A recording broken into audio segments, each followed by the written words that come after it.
ever met me, and you've gotten to know me at all, one of my biggest pet peeves, and I tell my students this, I'm a teacher, I tell my students this every year, one of my biggest pet peeves is somebody being dishonest with me. And when I tell my students that, I always say, just ask my daughter.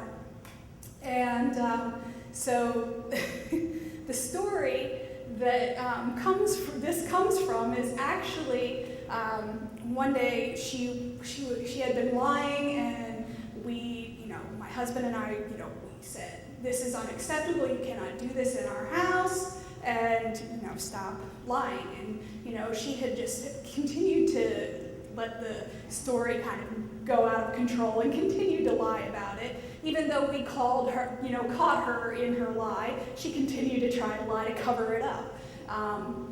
And so I had just had enough, and it was my turn to kind of filter the language. And I was at that boiling point, and I was so angry. And I wanted to take her, and I wanted to shake her, and I was so angry, and I wanted to yell at her and scream at her. And instead, I grabbed my car keys, and I decided I was going to go get a haircut. So I drive to Park City, fuming the whole way. And I park my car, and I walk into the mall, and I go to the place where I normally go to get my hair cut, and I'm still just so shaken up by this, this anger that's welling up within me. She continued to lie. She denied it even though we called her out on it, and I just can't believe it. I was just furious with her. And so I storm into Park City, and it's, I'm determined to get my hair cut. And, as I'm walking in, I'm thinking, I don't even know what I want to have done to my hair. I just wanted a haircut. And so I kind of wander around the mall a little bit, and as I'm doing that, I'm kind of cooling off. And I decide, you know what? I'm angry. I probably shouldn't make this decision right now.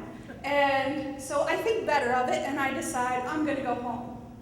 And so I walk out the entrance that I had come in, and I walked out, and my car has one of those little beepers on it. I couldn't hear it, and I thought, well, that's odd.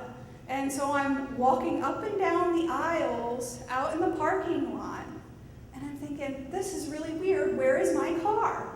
And, I'm looking a little sketchy, trying to look for my car, and I'm sure people are looking at me and thinking, what is this woman doing? And so, I'm pacing up and down the aisles, and I'm getting more and more frantic by the moment. And I'm like, somebody stole my car. Not only was I angry to the point where I had to leave the house, now somebody's stolen my car. And, I'm just frantic. And so I'm in tears at this point. And I call my husband and I say, Dan, I can't find my car. I'm at the mall. Can you please come pick me up?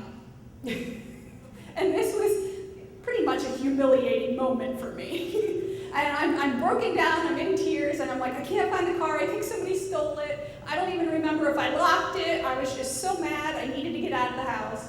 And so he, like a good husband, drives over, and we start looking for my car together, and he agrees that it is not in the parking lot where I had gone in.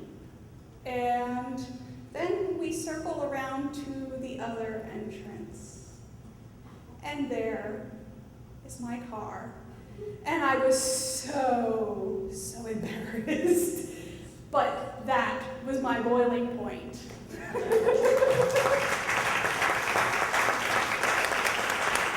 Vicki Gabow, everybody.